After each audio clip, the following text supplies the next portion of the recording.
the other day, Steve Young did an interview on a radio station in San Francisco and basically said the Jets are committed to Zach Wilson, and that seems to be the prevailing thought. Right now, Michael, if the Jets are on the clock, second overall, do you think Zach Wilson will end up being the pick for New York? I do think it's trending that way. And it's interesting because the Jets under Douglas have been they've held their cards very close to the vest. In previous years, the Jets were a team that were very easy to get information out of. There were plenty of leaks coming out. You always felt like you had a good idea of what they were going to do.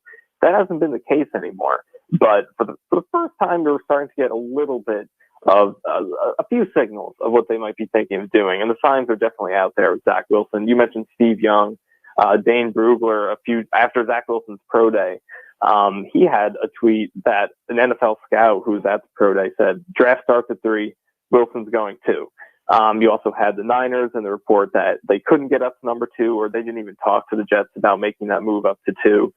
Daniel Jeremiah, who's close with Joe Douglas from those Baltimore days, he thinks that Wilson's going number 2, seems pretty sold on that.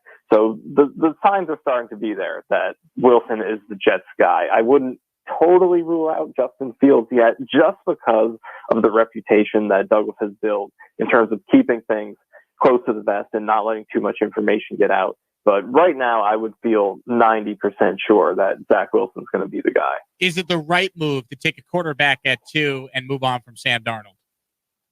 I do think it is.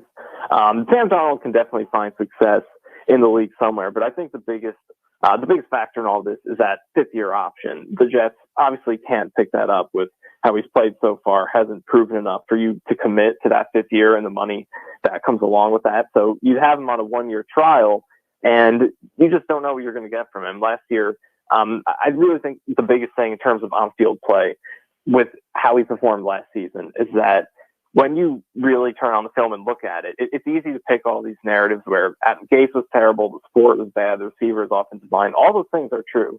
But multiple things can be true at once. All those things can struggle, but Darnold can, in his own right, have issues as well. When you look at the tape last year, the offensive line wasn't quite as bad as it was the first 2 years. Still not good, but it wasn't nearly as disastrous. And Darnold made a lot of mistakes, from clean pockets with open receivers, just not finding the right read, overthrowing open targets in the middle of the field, very inaccurate in the deep ball. There's a lot of stuff that just couldn't be blamed on other parties last year. So I do think it is time for the Jets to shoot a little bit higher, and instead of trying to go with the reclamation project, just reset that rookie contract timer, get that rookie quarterback in on the first year of that favorable deal that is a lot easier to build around. And also at the same time, you have a new head coach coming in who's trying to establish a new culture. And I think it's very important for that head coach to get his guy who's going to be the leader of that team and make it clear, this is our leader, this is the face of our team, and we're going to move forward with Zach Wilson, Justin Fields, heck, even Trey Lance, whoever it may be.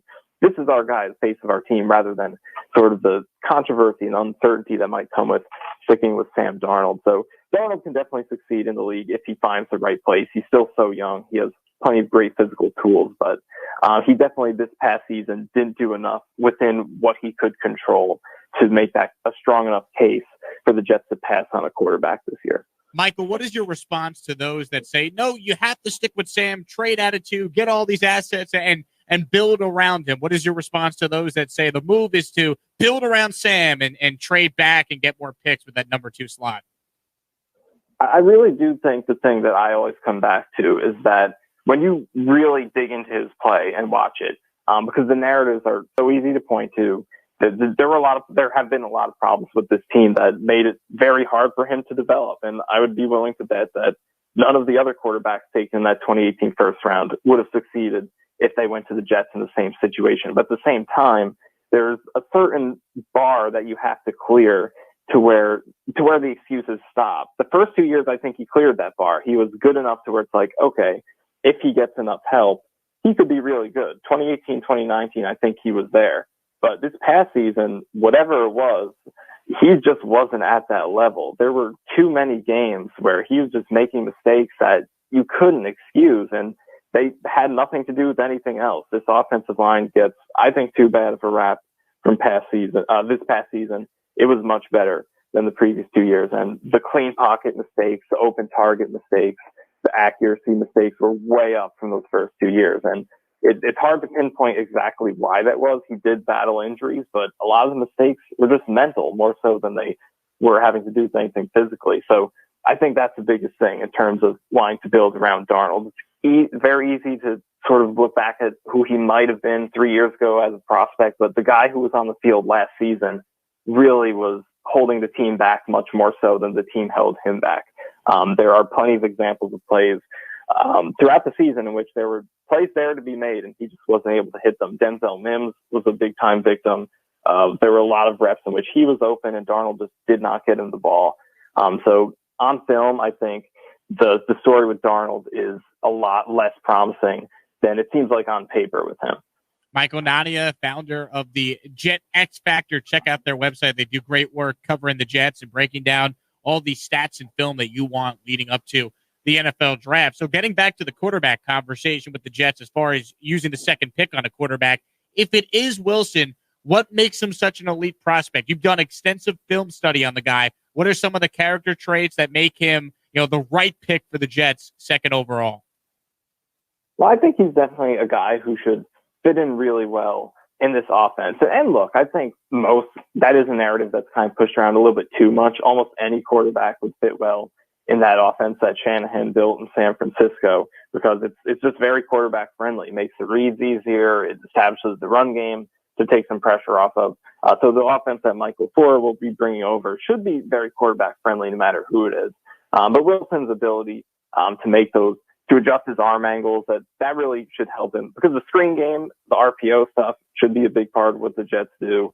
And his ability to drop his elbow and just flick the ball past unblocked edge defenders and blitzers really helps keep that screen game going. And he should really work that really well. He throws the ball well in slants in the middle of the field. He's got great anticipation and touch.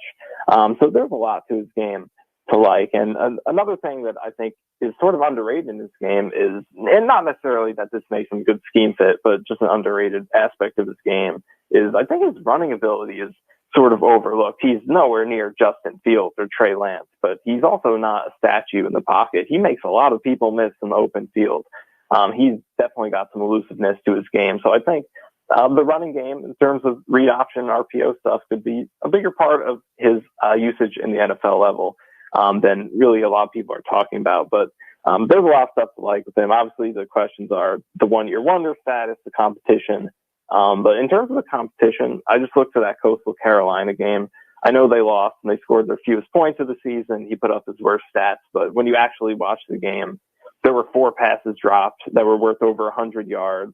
He ran for almost 70 yards. He put them in position to almost come back and win the game at the end. He played really well in that game against the best team he played all season. And that's, I think, a huge plus for him. So a lot to like with Zach Wilson, and I think he fits well with what Michael Flora is going to want to do.